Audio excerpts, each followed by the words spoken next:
Hey y'all, this your girl Sonja and welcome back to She Say Sports. Today I will be discussing the slam dunk contest against Derrick Jones Jr. and Aaron Garden with one of my sports mentors, Charles Bishop, with Inside the HBCU Sports Lab every Tuesday evening at 6 p.m. on Facebook Live. How are you, Charles? I'm doing great, Sonya. Great to be on with you again. I know. Have you been on this year? You graced me. You reached out to me and said, "Can you do one?" And I muddled around for a little while, and you moved on to the next person. But thank you. Oh, oops. Well, Happy New Year. Okay, well, I didn't get a chance to see the All-Star game because I was supporting JJ for his last show in Jackson. By the way, he was awarded the proclamation from the city of Jackson by Mayor Lumumba. And I'm proud of him. So shout out to my brother, JJ, congrats again. So, but I heard that the East took the win 157-155. If I didn't see it, could you give me a quick summary of your thoughts in the game highlights? Well, I think everything boils down to basically the final 24 points. That was, I think, the most exciting All-Star game that I've seen at least in 20, maybe 25 years, because I heard guys were playing for something. So it was a lot of fun. It was a lot of fun to watch the intensity of the best players in the world, and when they lock in, they really do lock in. It was fun to watch. Do you think the intensity had a lot to do with Kobe? Of course, we know he passed on the 26th, and I know the West were really they were playing for Kobe. I think both teams were playing for Kobe. So do you think that has something to do with it as well? I think that's an element of it, of course, with the tragedy of Kobe Bryant. But I also think that the new format, it just lended itself to guys really wanting to play defense, really kind of wanting to lock in for the charity. And it was just different. I've never watched basketball where you're not looking more for at a time more so, but you're kind of playing like you're playing in the backyard. You're playing to a point total. So, I missed that. Yeah, that was a lot of fun. It was a lot of fun. So it was really enjoyable watch. It was a fun All-Star weekend, and the game itself kind of was a culmination of it all. And I'm gonna have to go back and look at the highlights. I saved the tribute to Kobe. Jennifer Hudson, I heard it was spectacular. Mm-hmm. So I got to go back and look at that. I'm a music girl as well, yes, so yes. Those are very important to me. Heard a lot of people didn't like Shaka's anthem. And let me give this disclaimer right now. First of all, I don't drag legends. Let's do that. And I am a Shaka fan, first of all and foremost. Secondly, I've been singing the anthem for the Dallas Mavericks for 13 seasons, so I never really comment on people's anthem because you reap what you sow, and I don't want to have any issues on the floor singing when I sing for the Mavs. So I heard it. It was her rendition, and it was. Here's what I'll say. Here's what I'll say to that. Jennifer Hudson stood out. That's what I'll say to that. Okay, and that's fair. And that's fair. Mm-hmm. It was her rendition. However, was it the best that I've ever heard of Shaka? No, and it was not as bad as people were saying because, again, I'm at the comedy show, and I happened to, when I looked at my phone and everybody was talking, what is wrong with Shaka? Is she back on that stuff? And it was just, it was just a whole, I was like, what? So I hurried up and went home to hear it. And so, it is what it is. Shout out to Shaka. I love her and whatever.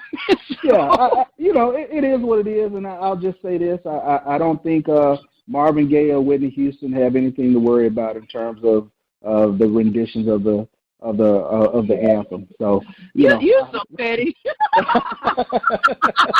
You're so petty. Oh my God. And I love it. Like how I slipped that in there. Yeah. Oh. You said, yeah, whatever.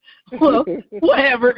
We're gonna move on and let's discuss the slam dunk contest. As we know, Miami Heat's Derrick Jones Jr. won the slam dunk contest in a thrilling double tiebreaker dunk-off with a score of 48, while Orlando Magic's Aaron Gordon finished with a score of 47. You know, there's been an outcry on social media regarding Jones beating Gordon on Saturday. A lot of people do not agree who won. They don't agree that he should have won that. And although you and I spoke about this on Sunday morning, please share your thoughts with the listeners, how you feel about Derrick winning the dunk contest. Well, you know, not to take anything away from Derrick Jones, because he did a great job. I mean, he had a spectacular dunk. I mean, the athleticism, the power. Right. But Aaron Gordon put on a show. You're talking about 5 dunks that were 50s, and 2 were just out of this world spectacular. I think I texted you the windmill 360. Windmill. Well, it's just a different level of athleticism and power, and to catch it with one hand and to throw it down was just I had to look at it. It was amazing. Because I'm still in awe. I'm still in awe. Yeah. And then the fact that he actually cleared a 7'5" human, I think I even think Vince Carter was like, wow. So that was just phenomenal. I think even Frederick Weiss, I think he even was like, oh, that was nice. You remember Vince Carter dunked over Frederick Weiss? Yes, I do. It was just a phenomenal dunk contest. One of my faithful followers, which is my cousin, I love her, Elaine Stamps, she also, on my She Says She Say Sports on Facebook, you know, I had a discussion, you know, did people feel Aaron Gordon was robbed? And she said she didn't. She was like, I mean, he didn't clear that guy, the 7'5" guy. And I'm like, I get what she's saying. I mean, just the point, yeah, he may not have a clean clear, but he jumped over a 7-footer plus, period.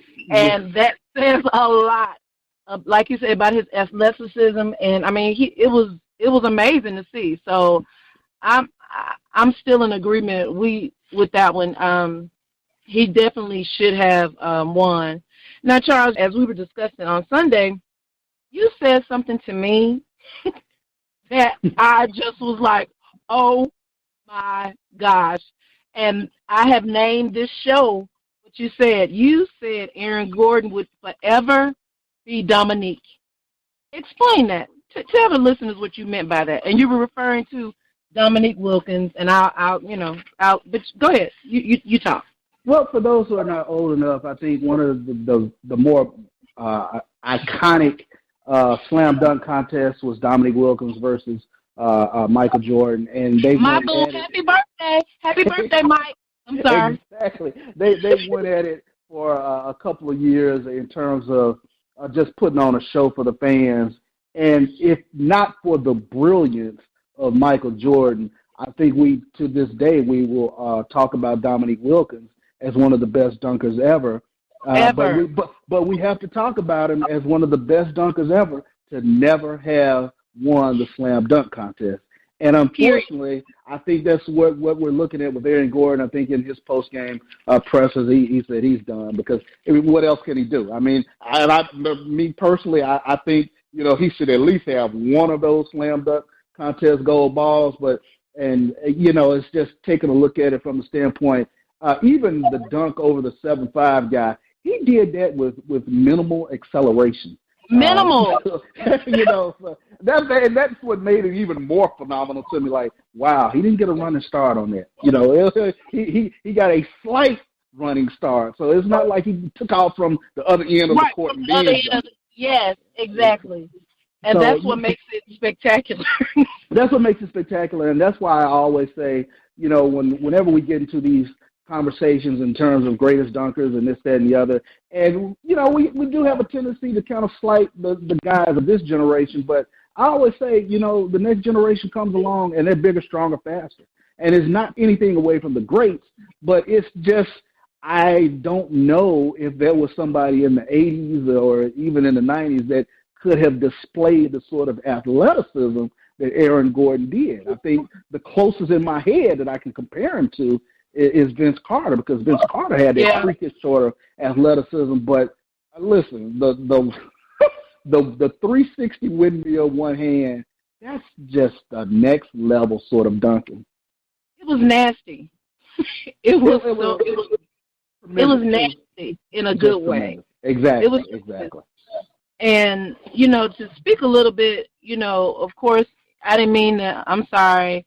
Happy birthday, Mike. I didn't mean to say it over your thing, but I sing to him every year on February 17th. However, that was one of the most anticipated slam dunk contests between Neek and MJ. And that final score was 147, Neek 145. And we're still talking about that 32 years later. Yeah, it's That's one of the how amazing it was. It's one of the most debated slam dunk contests ever in terms of, like you said, it was the anticipation, it was the build up, it was everything that the NBA was around that time in terms of the greatness that it had become coming out of the Magic Johnson era, and now the All-Star game at that point in time. It was Jordan's, and it was a phenomenal slam dunk contest.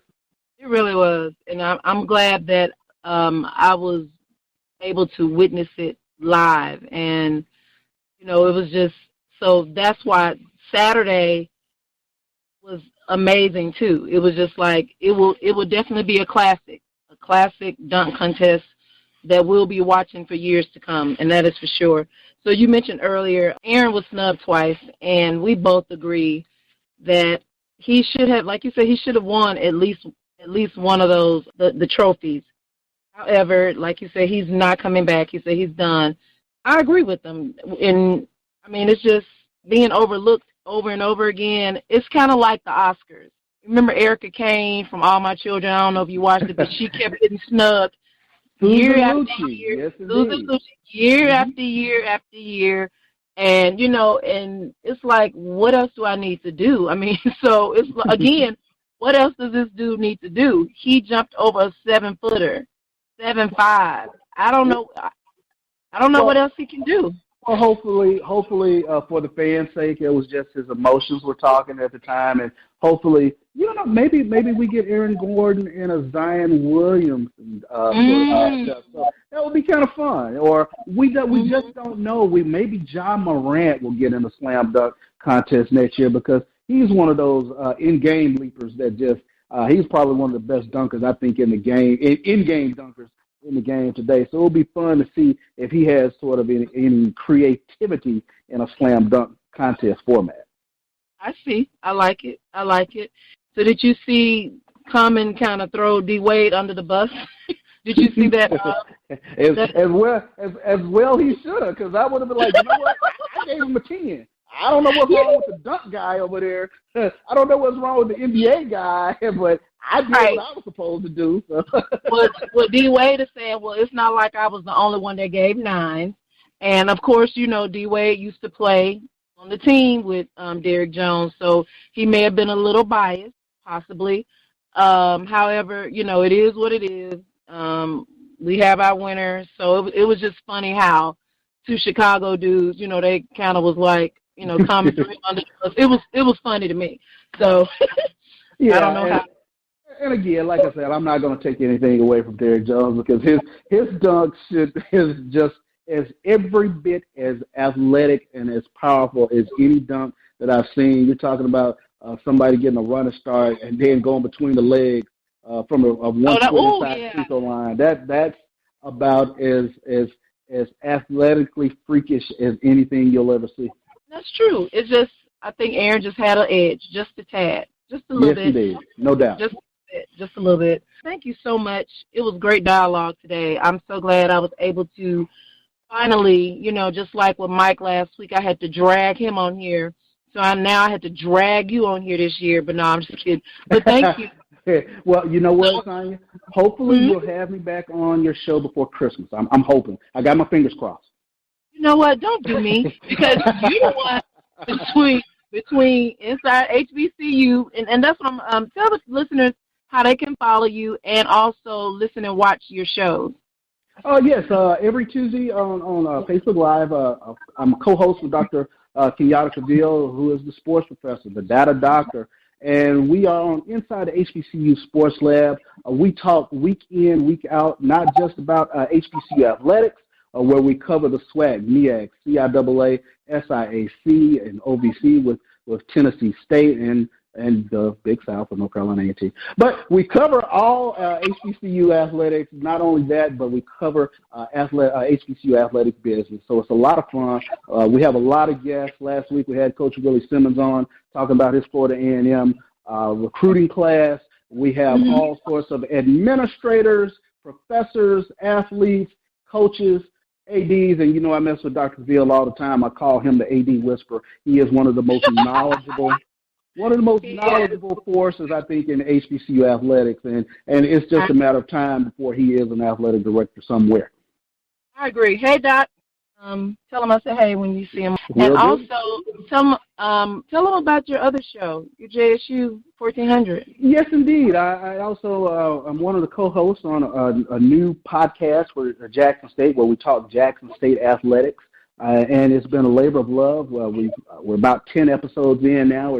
We're coming up on a huge baseball episode. But we talk Jackson State athletics. And we've talked with Coach Tamika Reed and talked about her rise in terms of Jackson State women's basketball. Of course, we had Coach John Hendrick. He was talking about his recruiting class in this upcoming season, some of the things they're looking forward to Jackson State football. So we've got a lot of great shows planned out on the 1400 podcast. Do that with Corey Collins and a host of other hosts. But it's just guys talking Jackson State football, Jackson State athletics around the campfire, around the tailgate. And it's just fun just kind of talking about Jackson State athletics. So really enjoying that show as well.